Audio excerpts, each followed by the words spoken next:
Welcome to the SAR channel, where sound and audio are demystified.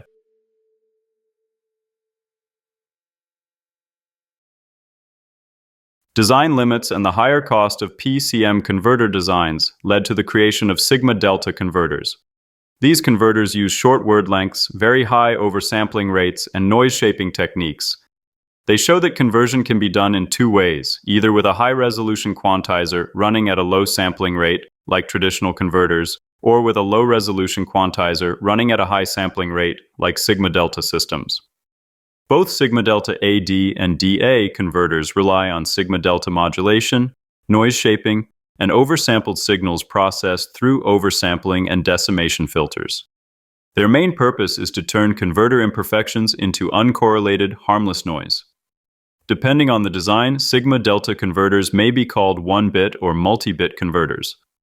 Also, non-oversampling noise shaping is important when reducing word length during data transfers, such as converting a 24-bit master recording to a 16-bit format. Traditional PCM audio converters use resistor ladders to turn digital words into analog signals. PCM stores each sample as an amplitude value, but this approach has weaknesses. Quantization can create differential nonlinearity errors, and because many bits with different error amounts form each sample, the total error changes from sample to sample and is hard to correct. Manufacturers must use careful calibration and advanced circuit design to reach high performance. This pushed designers to look for new conversion methods, which led to sigma-delta converters. Sigma-delta techniques work especially well for AD conversion because they eliminate the need for a strict analog anti-aliasing filter. They are also useful in DA systems, especially when AD, DA, and DSP functions are built into the same chip. It may seem strange that one bit, or only a few bits, can replace 16 or more. Ladder converters struggle to accurately reproduce audio, but sigma-delta converters can represent amplitude using only one fast, precisely timed bit stream. This makes sigma-delta a very accurate way to describe audio signals. PCM divides the signal into many amplitude steps, but sigma-delta divides it in time, keeping amplitude constant. Surprisingly, pulses that stay high or low can encode an audio waveform. Pulse width modulation, PWM, can also be used to rebuild the audio, with variations in pulse edges or lengths. Sigma-delta converters are called one-bit if they output a single quantized bit, and multi-bit if they use several levels, such as 4. One-bit designs output full-scale positive or negative pulses, giving perfect linearity, but the coarse quantization creates more noise. To improve dynamic range, high-order noise shaping is needed. One-bit systems are also sensitive to clock jitter. Even small timing shifts can cause large errors. Multi-bit converters, on the other hand, use more quantization levels, lowering both in-band and out-of-band noise. This reduces the required oversampling ratio and lowers the order of noise shaping. Smaller step sizes also help them resist jitter. However, multi-bit designs must maintain good linearity to avoid added distortion. One-bit sigma-delta converters are naturally linear, but multi-bit converters can suffer from mismatches between elements like resistors or capacitors. A small mismatch can create distortion that changes with the signal. To reduce this, designers can randomize which elements are used each cycle, though this increases noise. With 32 elements and an oversampling ratio of 128, a 1% mismatch can limit dynamic range to about 80 decibels. A stronger solution is dynamic element matching, DEM, which continually swaps capacitor elements so that mismatch errors average out. DEM can also use noise shaping to turn errors into harmless low-level noise. Some systems place the mismatch shaping process inside the sigma-delta feedback loop, pushing the error even further out of band. Under these conditions, a 1% mismatch with 32 elements and an oversampling ratio of 128 can reach about 120 decibels of dynamic range. Sigma-delta conversion is used widely in digital audio because it avoids the need for steep analog filters while providing excellent performance. Although sigma-delta relies on familiar ideas like oversampling, it requires advanced processing to apply noise shaping and control in-band noise. Many different sigma, delta, AD, and DA architectures exist, each with its own algorithms and noise-shaping design. In PCM, the signal is sampled and turned into fixed amplitude steps, with the maximum signal level determining the quantizer's total range. Quantization error spreads evenly across the entire Nyquist band and cannot be removed. If the signal is sampled at a higher rate using oversampling, the same amount of error is spread over a wider band, reducing audible noise by about 3 decibels for every doubling of the sampling rate. With a full-scale sine wave input, oversampling improves the signal-to-error ratio. Delta modulation and sigma-delta modulation, also called delta-sigma, were created in the 1940s and 1960s for voice communication. They were not suitable for high-quality audio until fast digital signal processing became available in the 1980s. Differential PCM quantizes the change in the signal from sample to sample. When these changes are small, the quantizer can use fewer bits. With very high oversampling, the sample-to-sample change becomes tiny, allowing the quantizer to shrink to a single bit. A 1-bit DPCM encoder is called a delta modulator, DM. Instead of encoding the signal's absolute amplitude, DM encodes its slope. Sigma DPCM adds an integrator before the quantizer, so it encodes amplitude rather than slope.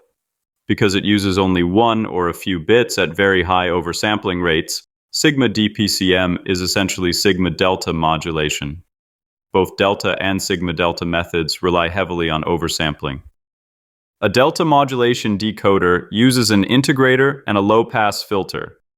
Integrating the 1-bit pulses with a time constant longer than the sample period produces a step-like signal. Low-pass filtering then smooths this into an analog output. The requantization noise after the integrator is white, and like PCM, oversampling reduces this noise by 3 decibels for each doubling of the sampling rate. Dynamic range can be improved by shrinking the delta, the step size, but the smallest usable delta is limited by the signal's maximum rate of change. Because the encoded amplitude rolls off at 6 decibels per octave, the signal-to-noise ratio drops as frequency increases. The maximum rate of change occurs at the highest frequency and amplitude. When this limit is exceeded, slope overload distortion appears. For music, the delta must be large enough to follow rapid changes, which raises the noise level. If the signal has fewer high-frequency components, such as speech, the delta can be smaller. Delta modulation assumes the signal behaves like a low-pass waveform, and its dependence on the signal spectrum, as well as repeated patterns at low levels, limits the usefulness of single integration DM. To convert a 16-bit full-scale word, a 1-bit modulator would need to toggle 2 to the power of 16 times during each sample period. At 44.1 kHz, this means a toggle rate of around 2.9 GHz, which is not practical. Lowering the toggle rate to match hardware limits greatly increases the noise, making the result unacceptable. In other words, converting a high-bit signal to 1 bit at a high sampling rate produces a large loss of dynamic range. Sigma-delta modulation, SDM, was created to solve the problems of delta modulation. In an SDM system, the converter quantizes the difference between the current input signal and the accumulated integrated pass differences. An integrator is placed before the quantizer so that the input amplitude stays steady even as frequency rises. The quantizer receives the integral of the error between the input and the feedback signal. If the input during one sample is higher than the accumulated value in the loop, the output becomes 1. If lower, the output becomes 0. This means the converter quantizes the difference between the input and the accumulated error. When that error grows large, the quantizer flips states to correct it. As a result, the output follows the input closely over time, and the average output represents the input with little DC error. However, the quantization noise increases with frequency at about 6 decibels per octave. The integrator acts as a low-pass filter for the different signal, providing low-frequency feedback around the quantizer. This feedback lowers the quantization noise at low, in-band frequencies. Unlike PCM and delta modulation, the noise floor in SDM is not flat. It follows a first-order high-pass curve. In practice, the in-band noise of a first-order SDM is still too high, and the quantization noise is strongly correlated. Better noise shaping is achieved with higher-order sigma-delta modulators that use multiple integrators. In multi-bit noise shaping systems, the shaped noise spreads above and below the original noise level. Because this is shown on a logarithmic amplitude axis and a linear frequency axis, shaping increases total noise power, but the useful benefit is lower noise within the audio band. Like PCM, sigma-delta modulation encodes the signal's amplitude rather than its slope as in delta modulation. The quantizer range therefore depends only on the input's maximum amplitude, not on its frequency content. As with delta modulation, achieving high resolution requires very high oversampling ratios. Because a sigma-delta quantizer often has only two states, its quantization noise is large. To counter this, sigma-delta modulators use noise shaping to push most of that noise into higher out-of-band frequencies. The shaping is determined by the inverse of the loop's transfer function. When the loop contains a low-pass filter, the noise increases with frequency. Many designs use a multi-bit quantizer inside the loop, but still produce a low-bit PCM output. The dynamic range increases by about 6 decibels for each bit of quantization. As in 1-bit systems, the noise rises 6 decibels per octave and must be shaped. A 1-bit sigma-delta decoder needs only a low-pass filter to recover the signal, removing the high-frequency components and averaging the pulses into an analog waveform. No integrator is required in the decoder because the amplitude, not the slope, is encoded. In multi-bit implementations, a DA converter must be used in the decoder to interpret the low-bit PCM output. If you've enjoyed this video so far, please hit the subscribe button for more. Thank you.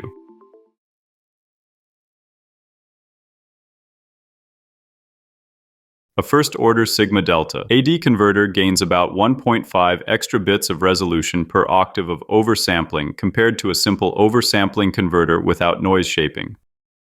The converter's performance depends on both oversampling and noise shaping.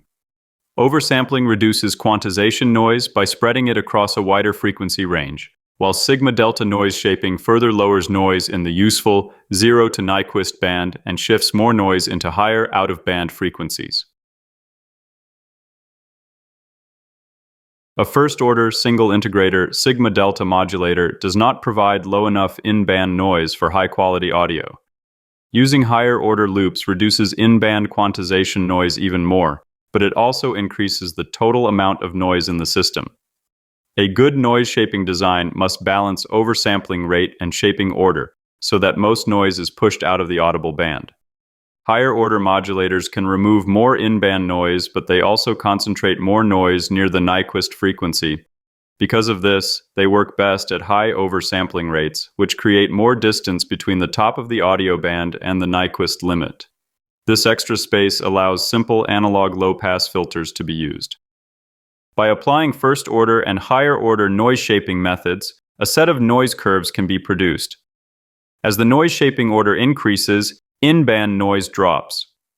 When the oversampling rate increases, the section of the noise curve inside the audio band becomes smaller. Although the overall shape of the noise curve stays the same, higher oversampling rates further reduce audible noise. In many traditional noise shaper designs, the loop filter has poles at 0 Hz, like an ideal integrator, creating zeros within the audio band. Some designs use a method called zero shifting, which adjusts the rising noise spectrum by moving one or more zeros toward the upper edge of the audio band. This can improve overall noise performance, but it may also reduce the suppression of idle tones and small signal artifacts. Therefore, zero shifting must be applied carefully. Low-order sigma-delta noise shapers, especially first-order designs, can lose low-level linearity because of idle tones. Quantization noise is not always random. Instead, it can become correlated with the input signal. This produces an idle tone, an oscillation in the modulator output. With no input, the noise shaper may produce a repeating 1-0-1-0 pattern. A very small input can create a similar pattern, but with occasional double ones or double zeros. If these patterns repeat slowly enough, their energy may fall into the audio band and become audible as a tone rather than random noise. Because these patterns appear when the system is idling, they are called idle tones or idling patterns, and they produce idle channel noise. The pattern may or may not include doubled codes depending on the input's duration. This effect is most noticeable with low-level, high-frequency sine waves. Since the behavior depends on signal frequency and has a threshold below which the input is not encoded, it is sometimes called thresholding. First-order sigma-delta shapers show these effects strongly because their 1010 patterns are very stable. Higher-order shapers are much less affected since their output patterns vary more. For this reason, most sigma-delta converters use at least a second-order loop. However, in multi-stage converters, the problem can appear in each low-order stage. Adding dither in the first stage helps break up fixed patterns and removes correlation. Dither works best in multi-bit converters and less effectively in true one-bit converters. Multi-bit designs can be fully linearized with triangular PDF dither, eliminating noise modulation but slightly raising the noise floor. True one-bit converters cannot be fully dithered because too much dither would overload the modulator, so dither has mixed results, and alternative linearization methods are sometimes used. A limit cycle is a repeating output sequence that creates unwanted spectral lines and possibly audible distortion. Limit cycles can occur even in simple noise shapers for certain inputs, such as a DC level, and they also depend on the initial state of the filter. They can usually be avoided by adding enough dither. For instance, high-order shapers can use a very small rectangular PDF dither of about 0.01 lsb. Higher-order sigma-delta loops give better dynamic range and performance, but loops above second order can become unstable. The quantizer is non-linear because its effective gain decreases as the input level increases. A strong input can overload the loop, reduce the quantizer's gain, and cause instability that continues even after the signal is removed. For example, a power-up transient can make a converter oscillate. To prevent this, converters monitor long runs of ones or zeros in the output bit stream and reset themselves when needed.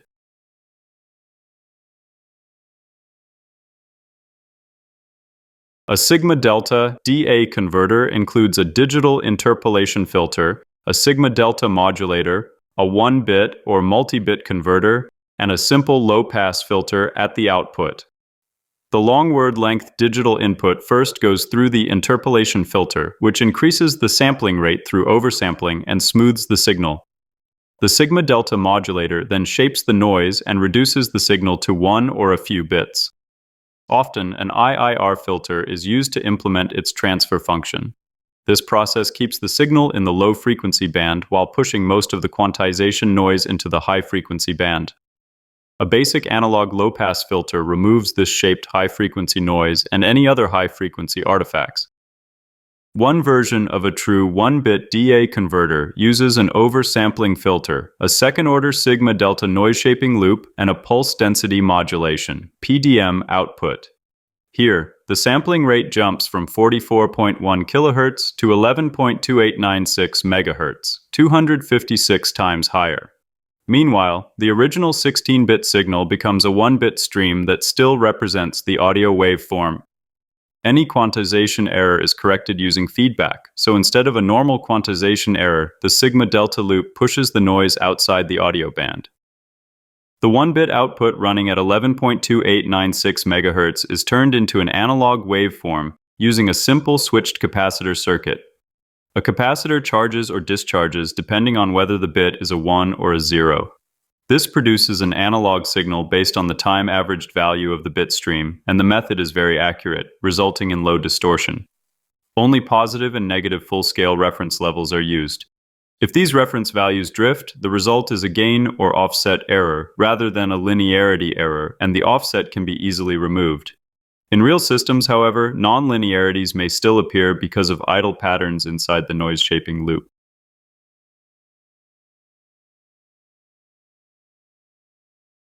When sigma-delta modulators use noise-shaping loops higher than second order, the feedback paths can become overloaded or unstable, causing oscillations, Higher-order noise shapers avoid these issues by using a more advanced loop design, often based on multi-stage noise shaping. In this setup, the loop filter gives a high-order low-pass response at low frequencies, but its gain reduces to a first- or second-order response near the crossover region. This lets the system provide strong noise shaping in the audio band while still keeping the loop stable. The MASH system is a multi-stage third-order noise shaping approach and serves as an example of a practical multi-bit converter. In one design, the system receives 16-bit input samples at the normal sampling rate. A digital filter then oversamples the signal by 8 times and outputs 24-bit words. The noise shaping stages convert this into 11-level data at a 32 times oversampling rate. Finally, the DA converter uses pulse width modulation, PWM, to output the signal at a 768 times oversampled rate. Since noise shaping loops above second order are more likely to become unstable, this third-order system avoids oscillation by using a multi-stage structure. Multi-bit D, a conversion with quasi-fourth-order noise shaping. Victor Advanced Noise Shaping, VANS, is an example of a multi-bit DA converter design that uses 8 times oversampling, a quasi-fourth-order noise shaper, and pulse edge modulation for conversion. Its noise shaping system uses 4 loop filters arranged so that the in-band performance is similar to a true fourth-order noise shaper. At audio frequencies, the VANS circuit behaves like a fourth-order system, but at higher frequencies, it gradually shifts towards second-order behavior. This approach keeps the design stable while still improving performance in the audible range. In general, even higher noise shaping orders can be used to achieve extremely low noise within the audio band. For instance, a fifth-order sigma-delta modulator is used in some direct-stream digital DSD encoders found in the Super Audio CD SACD format. If you've learned anything new so far, please like the video. It really helps the channel grow. Thank you. Traditional successive approximation. AD converters compare the unknown input to precise fractions of a reference voltage. They start with the largest fraction and discard any fraction that makes the total exceed the input, repeating this process k times to produce a k-bit result. Because these converters run relatively slowly, their oversampling rate is limited, and they rely on steep analog brick wall filters. These filters, along with the converter itself, can introduce noticeable distortion. One way to improve linearity is to increase word length. Longer word ladder converters were developed and offer better results, but their resolution is usually limited to around 18 to 20 bits. To overcome these limits and reduce cost, oversampling sigma-delta AD converters were created. First and second order designs offer only moderate quality and may generate idle tones that can be heard in the noise floor. This led to the development of higher order, fifth and sixth order converters, which reduce idle tones and are less affected by clock jitter, though they must be designed carefully to avoid instability from overload. In theory, oversampling AD conversion is straightforward. The input signal first passes through a simple analog anti-alias filter and is then sampled at a very high rate, pushing the Nyquist limit upward. After coarse quantization, a digital filter removes unwanted frequencies and lowers the sampling rate to a standard one, such as 48 kHz, for normal processing or storage. In practice, more challenges appear. Only coarse quantization is possible at very high sampling rates, producing a high noise floor. Although the noise is spread across a wide frequency range, it is still too high without noise shaping to lower in-band noise. Also, a full-featured digital filter cannot run effectively at these high rates.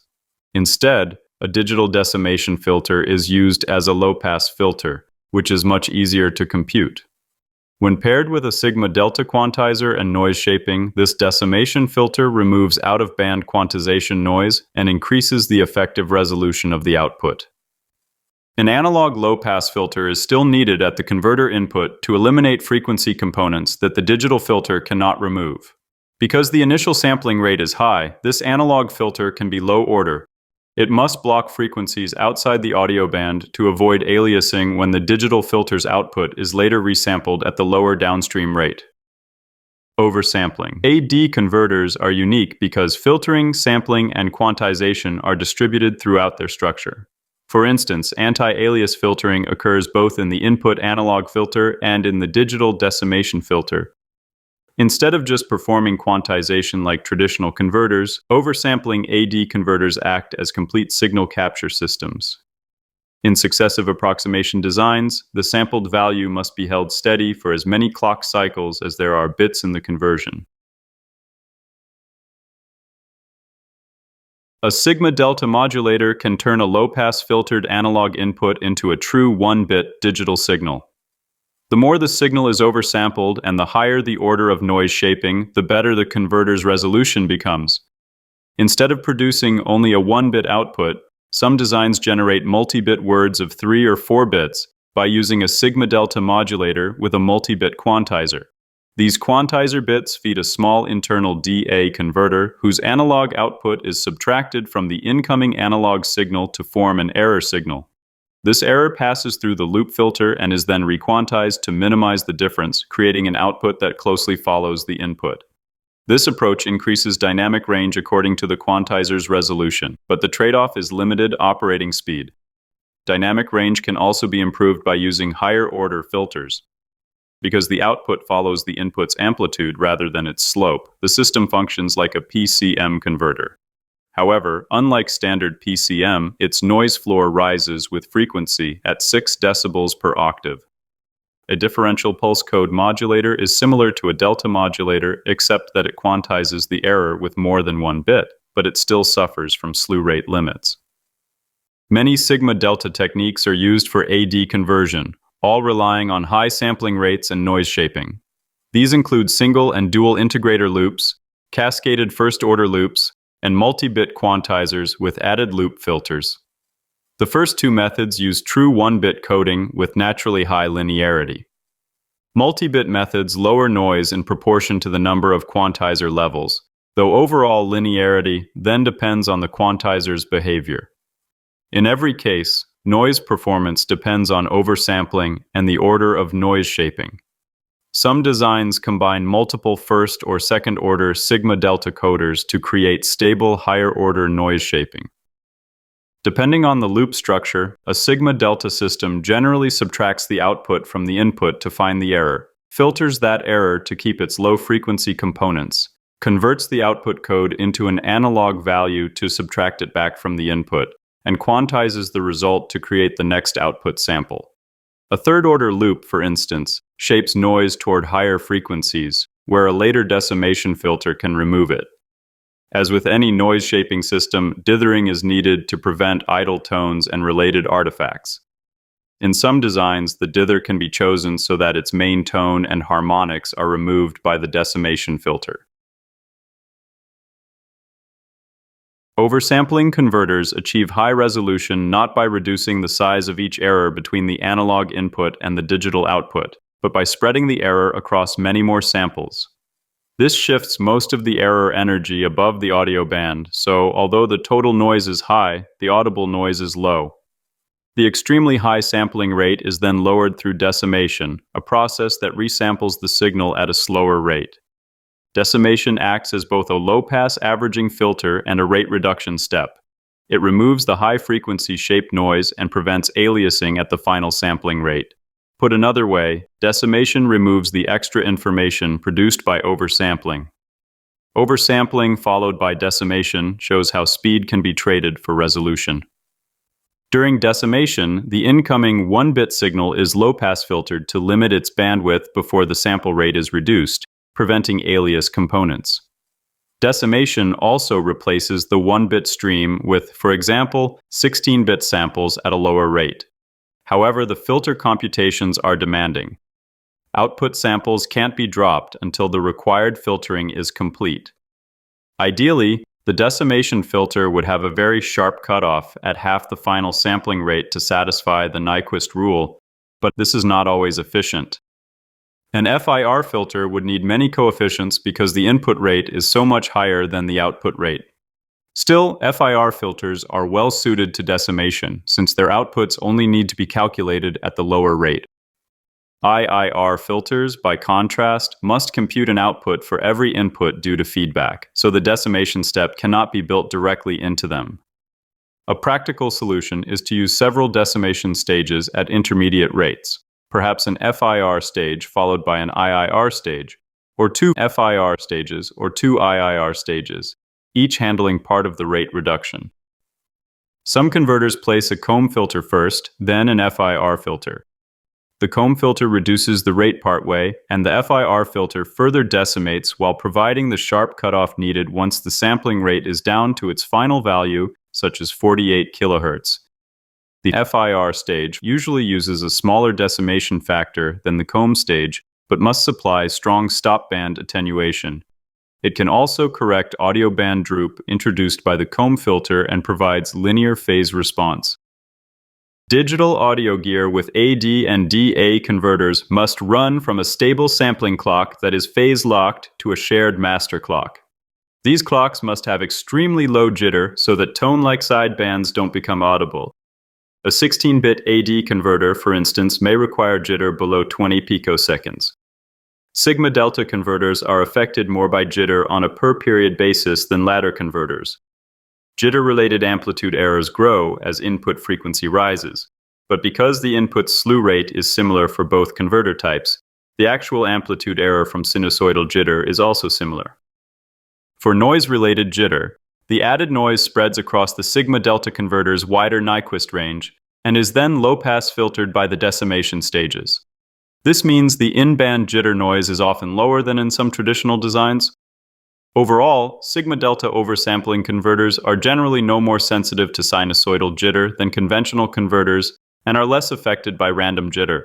However, performance depends on the specific design, and true 1-bit converters tend to be more sensitive to jitter than multi-bit versions.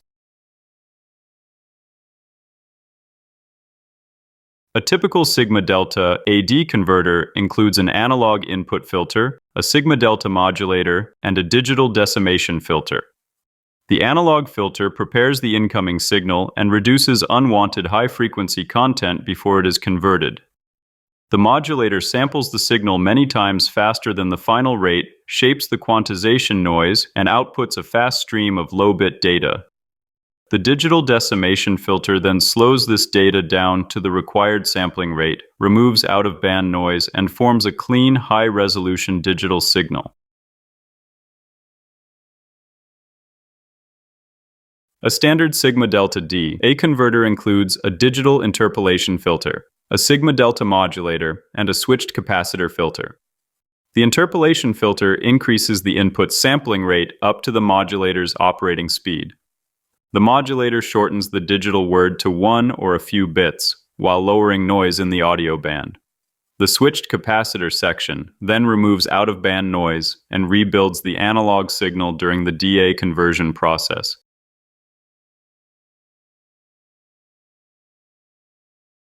Thanks to the high level of integration in sigma-delta technology, a single chip can include both a linear 16-bit sigma-delta analog-to-digital converter and a digital-to-analog converter.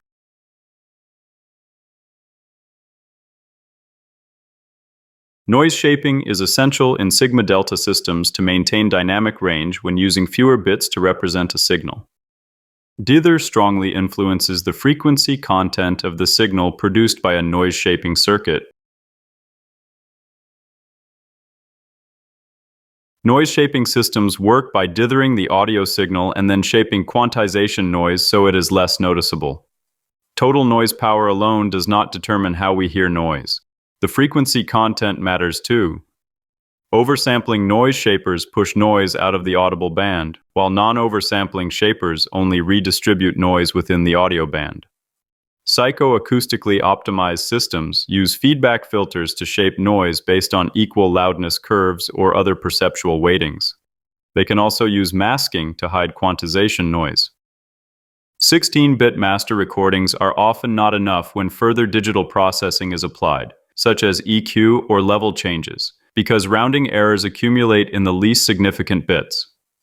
Using longer word lengths like 20 bits preserves audio quality before converting back to 16-bit formats like CDs. Simply truncating the extra bits increases distortion, and rounding provides only small improvements.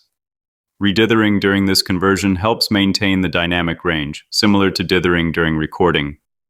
If the original recording did not use the most significant bit, the audio can be digitally shifted up to preserve more dynamic range. Even analog sources benefit from preserving the original noise floor, which contains useful audio information. Non-oversampling noise shaping is often used when converting professional masters to consumer formats like CDs. With linear conversion and dither, a 16-bit recording can achieve a distortion floor below -110 decibels. Noise shaping does not reduce total noise, but for a 20-bit master, perceptual performance improves by lowering noise in critical frequency ranges, like 1 to 5 kHz, while increasing it in less important regions, like 15 kHz.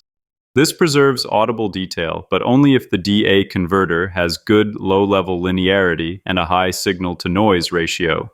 For example, 19-bit DA converters may be needed to maintain the benefits of noise shaping when converting to 16-bit outputs. When reducing word length, the signal should be redithered for the target format, like 16 bits for CD, using methods such as white triangular PDF dither. Non-oversampling, noise shaping redistributes the requantization noise spectrum. Higher-order shapers create complex weighting functions to reduce noise in perceptually important bands. A digital filter in a feedback loop adjusts the noise according to the inverse of the psychoacoustic weighting, producing a noise floor that is perceived as balanced across frequencies. In some implementations, adaptive error feedback filters optimize the noise spectrum based on equal loudness curves and masking analysis. The system measures the input's masking properties to generate curves for shaping noise. When input power is low, equal loudness weighting dominates. When input power is high, masking is more significant. The input signal is divided into critical bands, processed with masking curves, and converted back to linear frequency to form the final noise-shaping contour. Essentially, this process mirrors perceptual audio coding to make noise as unobtrusive as possible. By using proper dithering and noise shaping, the dynamic range of a signal can be enhanced. This extra range can also be used for more than just audio headroom.